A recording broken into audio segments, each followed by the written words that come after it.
Hello students, today we are going to start with the fourth chapter, that is environmental balance. Children, observe your surroundings and make a list of all the living things you see. If you don't know the names of any of the living things you see, just make a note of them describing their shape, their color, the sound they make, where do they live, or even you can simply draw their pictures. Count how many types of living things you see.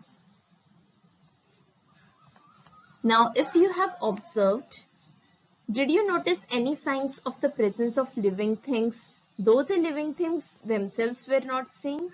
For example, did you notice any partly eaten fruits or shells? Or you must have observed fallen feathers or animal tracks, dung of animals, droppings of birds, nests, cocoons, eggs, honeycombs, etc. Could you observe any microorganisms? So how many types of living things did you see? Now do you think you saw all the kinds of living things that belong there? Did you see the same living things at various places or different ones? All this, children, we are going to see further. These are the things which we observe in our surroundings always. Now, when you observe your surroundings, you find a great variety in living organisms. Some of the living organisms, they live on land. Such animals are called as terrestrial animals. Some of the animals, they live in water.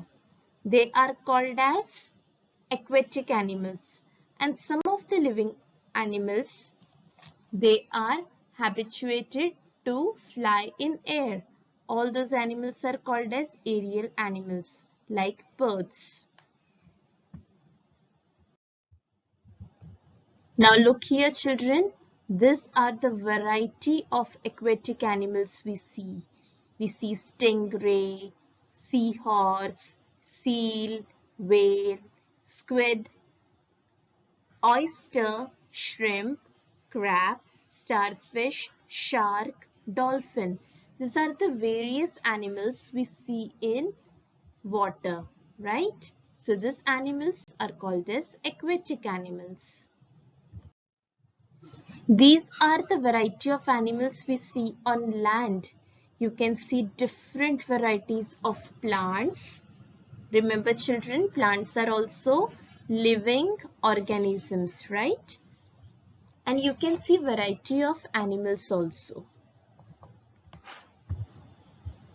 Variety of birds are also there. All these are living on land. So these animals are called as terrestrial animals. Now observe all these animals. These animals fly, right?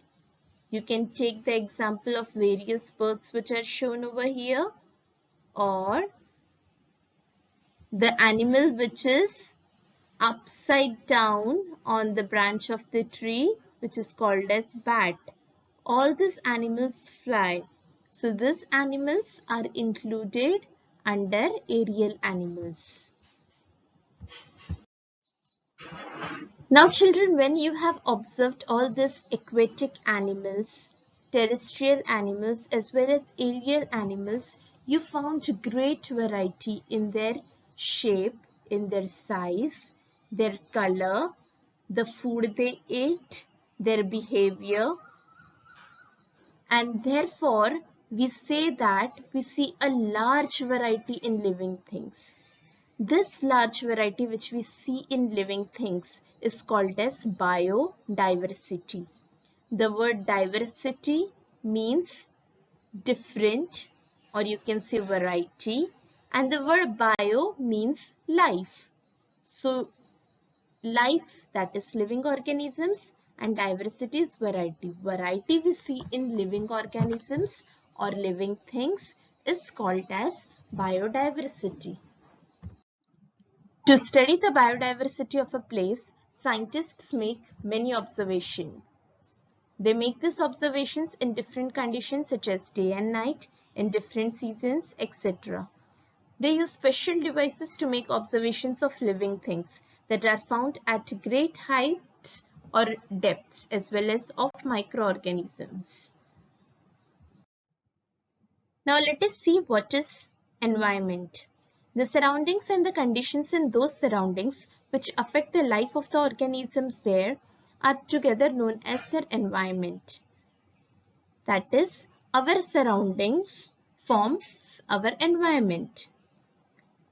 It includes many components such as sunlight, air, water, soil, which are non-living things, and plants and animals, which are living things. Thus, our environment includes both living as well as non-living things. Now, in the environment, living and non-living things are dependent on each other. For example, we are dependent on oxygen for breathing. We need water for drinking. Both oxygen and water, they are non-living things. Similarly, non-living things are also dependent on living things. For example, the soil which gets polluted, it is getting polluted due to activities done by human. Therefore, we can also say that non-living things are also dependent on living things. Thus, both living and non-living things are dependent on each other.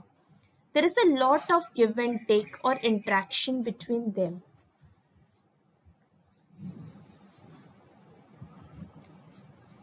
In environment, they continuously interact with each other as they are dependent on each other. So both living and non-living things forms our environment. So that's all for today's class, children. Thank you. Have a nice day.